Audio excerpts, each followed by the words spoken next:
ನಮಸ್ಕಾರ ಎಲ್ರಿಗೂ. ನಾನು ಇವತ್ತಿನ ವಿಡಿಯೋದಲ್ಲಿ ಒಂದು ವ್ಲಾಗನ್ನು ಶೇರ್ ಮಾಡ್ಕೊಳ್ತಾ ಇದ್ದೀನಿ. ಅದರ ಜೊತೆಗೆ ಒಂದು ಅಡುಗೆಯನ್ನು ಕೂಡ ಶೇರ್ ಮಾಡ್ಕೊಳ್ತಾ ಇದ್ದೀನಿ. ನೋಡೋಣ ಬನ್ನಿ. ನಮಸ್ಕಾರ ಎಲ್ರಿಗೂ, welcome back to my YouTube channel.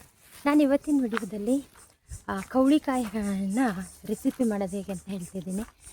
ಈ ಸೀಸನ್ ಬಂತು ಅಂದರೆ ಕಾಡು ಹಣ್ಣುಗಳ ಸುಗ್ಗಿ ಕಾಲ ಅಂತಲೇ ಹೇಳ್ಬೋದು.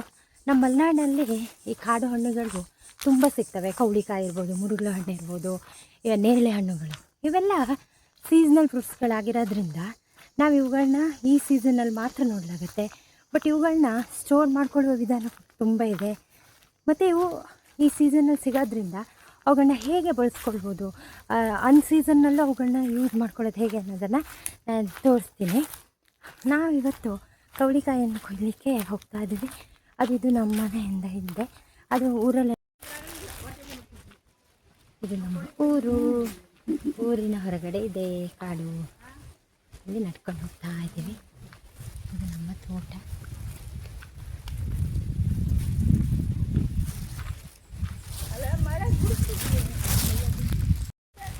ನಾನು ನಮ್ಮತ್ತೆ ಮತ್ತು ನಮ್ಮ ಪಕ್ಕದ ಮನೆ ದೊಡ್ಡಮ್ಮ ಎಲ್ಲರೂ ಸೇರಿ ಕವಳಿಕಾಯಿ ಕೊಡಲಿಕ್ಕೆ ಹೋಗ್ತಾ ಇದ್ದೀವಿ. ಈ ಹಣ್ಣು ಗೋಬಳೆ, ಇವು ತಿನ್ನೋ ಹಣ್ಣಲ್ಲ, ಕಾಡು ಹಣ್ಣಾದ್ರೆ.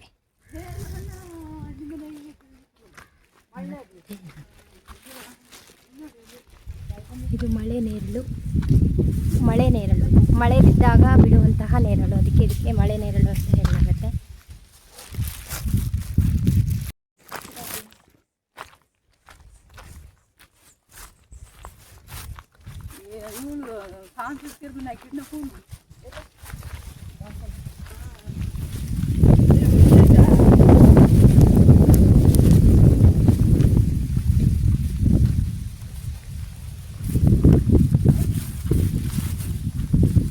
ನಾಲ್ಕೂವರೆ ಆಗಿದೆ. ಒಳ್ಳೆ ವಾಕ್ ಕೂಡ ಆಯಿತು ನಮಗೆ. ವಾಕ್ ಹೋಗೋದು ಅಂತ ಅಂದ್ಕೊಂಡು ಹೋಗ್ತಾ ಇದ್ದೀವಿ. ಇಲ್ಲಿ ವಾಕ್ ಕೂಡ ಬರ್ತಾರೆ, ಸ್ವಲ್ಪ ದೂರನೇ ಆಗುತ್ತೆ. ಗಾಡಿ ತೊಗೊಂಡು ಬಂದಿದ್ರೆ ಬೇಗ ಆಗ್ತಿತ್ತು, ಬಟ್ ಒಂದು ಒಳ್ಳೆ ವಾಕ್ ಆಗುತ್ತೆ ಅನ್ನೋ ಕಾರಣಕ್ಕೆ ಬರ್ತಾಯಿದ್ದೀವಿ. ಇದು ನಮ್ಮ ಊರಿನ ಕಾಡು. ನಮ್ಮ ಊರವರು ಶನಿವಾರ ಅಲ್ಲ, ರವಿವಾರ ಎಲ್ಲ ಇಲ್ಲೊಂದು ಗ್ರೌಂಡ್ ಇದೆ, ಮುಂದೆ ಹೋದರೆ ಆ ಗ್ರೌಂಡಲ್ಲೇ ಆಟ ಆಡ್ತಾರೆ. ವಾಲಿಬಾಲ್, ಕ್ರಿಕೆಟ್ ಎಲ್ಲ ಆಟ ಆಡ್ತಾರೆ. ಇಲ್ಲಿ 5:30 ನಂತರ ಎಲ್ಲರೂ ಕೂಡ ವಾಕ್ ಬರ್ತಾರೆ.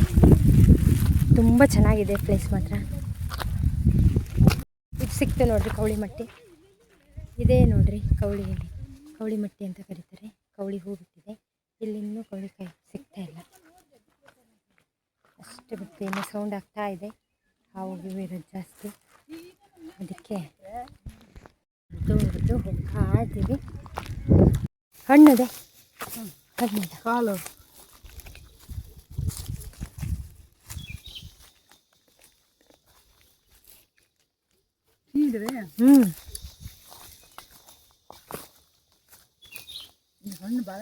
ಹೌದೌದು.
ಈ ಸಿಂಪಲ್ ಗೊಜ್ಜನ್ನು ಮಾಡೋಕ್ಕೆ ಏನೇನು ಬೇಕು ಅಂತ ನೋಡೋಣ. ಇದಕ್ಕೆ ಜಜ್ಕೊಂಡಿರುವಂಥ ಕವಳಿಕಾಯಿ, ಆಮೇಲೆ ಜೋನಿ ಬೆಲ್ಲ, ಇದು ಹಳ್ಳಿ ಬೆಲ್ಲ ಅಂತ ಕರೆಯಲಾಗುತ್ತೆ, ಬೆಲ್ಲವನ್ನು ತೊಗೊಂಡಿದ್ದೀನಿ. ಅದೇ ರೀತಿ ಖಾರದ ಪುಡಿ ಮತ್ತು ಸ್ವಲ್ಪ ಉಪ್ಪನ್ನು ತೊಗೊಂಡಿದ್ದೀನಿ. ಇಷ್ಟು ಸಿಂಪಲ್ಲಾಗಿ ನಾವು ಮಾಡ್ಕೋಬೋದು. ಊಟದ ಜೊತೆಗೆ ಇನ್ನಿತರ ಯಾವುದೇ ಚಪಾತಿ ಈ ಥರ ಇದ್ರ ಜೊತೆಗೂ ತಿನ್ಬೋದು. ಬಟ್ ಊಟದ ಜೊತೆಗೆ ಇದು ತುಂಬ ಚೆನ್ನಾಗಿರುತ್ತೆ. ಹಾಗಾದರೆ ಹೇಗೆ ಮಾಡೋದು ಅಂತ ನೋಡೋಣ. ಒಂದು ಪಾತ್ರೆ ತೊಗೊಂಡಿದ್ದೀನಿ. ಆ ಪಾತ್ರೆಗೆ ತೊಳೆದು ಜಜ್ಕೊಂಡಿರುವಂತಹ ಕವಳಿಕಾಯನ್ನು ಹಾಕೋಣ. ಕವಳಿಕಾಯಿನ ಸ್ವಲ್ಪ ಜಜ್ಕೊಂಡ್ರೇ ಚೆನ್ನಾಗಿರುತ್ತೆ, ಯಾಕಂದರೆ ಅದು ಅದ್ರ ಒಳಗಡೆ ಬೆಲ್ಲ ಮತ್ತು ಖಾರ ಉಪ್ಪು ಎಲ್ಲ ಚೆನ್ನಾಗಿ ಹಿಡಿಯುತ್ತೆ. ಇದರಿಂದ ಟೇಸ್ಟ್ ತುಂಬ ರುಚಿಯಾಗಿ ಬರುತ್ತೆ. ಇದಕ್ಕೆ ನಾನು ರುಚಿಗೆ ತಕ್ಕಷ್ಟು ಕಲ್ಲುಪ್ಪನ್ನು ಉಪ್ಪನ್ನು ಹಾಕ್ಕೊಂಡು ಇದನ್ನು ಏನು ನೀರೆಲ್ಲ ಹಾಕೋದು ಬೇಡ, ಬೇಯಿಸ್ಲಿಕ್ಕೆ ಗ್ಯಾಸ್ ಮೇಲೆ ಇಡ್ತಾಯಿದ್ದೀನಿ. ಇದನ್ನು ಸ್ವಲ್ಪ ಹೊತ್ತು ಒಂದು 5 ನಿಮಿಷ ಇದು ಬೇಯಬೇಕಾಗತ್ತೆ ಉಪ್ಪಿನ ಜೊತೆ.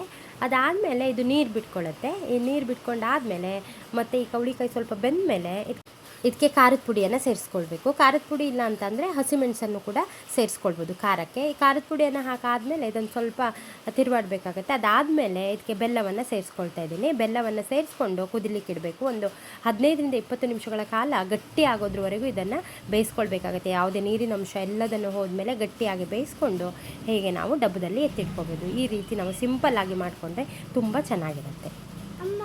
ಇಲ್ಲಿಗೆ ಇವತ್ತಿನ ವ್ಲಾಗ್ ಮುಗಿಸ್ತಾ ಇದ್ದೀನಿ. ವಿಡಿಯೋ ಇಷ್ಟ ಆದರೆ ಲೈಕ್ ಮಾಡಿ, ಶೇರ್ ಮಾಡಿ, ಕಮೆಂಟ್ ಮಾಡಿ. ಇಂತಹ ಮಲೆನಾಡಿನ ಇನ್ನಷ್ಟು ವಿಡಿಯೋಸ್ಗಳಿಗಾಗಿ ಆಶಾ ಸಂತೋಷ್ ಸಿದ್ದಾಪುರ್ ಯೂಟ್ಯೂಬ್ ಚಾನಲ್ಗೆ ಸಬ್ಸ್ಕ್ರೈಬ್ ಮಾಡ್ಕೊಳ್ಳಿ.